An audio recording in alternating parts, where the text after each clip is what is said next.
বিএনপির প্রার্থী তালিকায় এবারও নেই শোবিজ তারকারা। আলোচনায় বেবি নাজনীন কনকচাপা ও আসিফ আকবর। বিএনপির রাজনীতি বা জাতীয়তাবাদী মতাদর্শে বিশ্বাস করেন অনেক শিল্পী।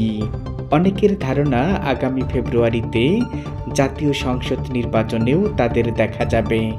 তালিকায় সবচেয়ে বেশি আলোচনায় থাকা নামগুলো সঙ্গীত শিল্পীদের।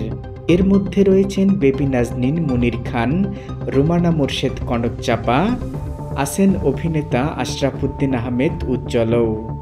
আলোচনায় আসিফ আকবর, নাজমুন মুনিরা ন্যান্সি, হেলাল খান ও শিবা শানুর নামও শোনা গেছে।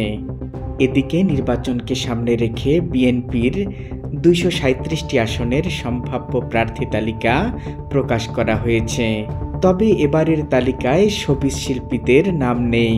২০১৮ সালে নীলফামারী ৪ আসন থেকে মনোনয়ন পাওয়া বেবি নাজনীন এবার তার আসনে মনোনয়ন পাননি।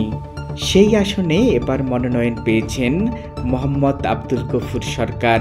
সিরাজগঞ্জ ১ আসনে ২০১৮ সালে মনোনয়ন পাওয়া কনকচাপা এবার মনোনয়ন পাননি। প্রার্থী এখনও চূড়ান্ত হয়নি। রাজনৈতিক বিশ্লেষকরা মনে করছেন নির্বাচনের সময় মনোনয়ন তালিকায় চূড়ান্ত পরিবর্তন আসতে পারে, তাই এ নিয়ে আলোচনার অবসান হয়নি।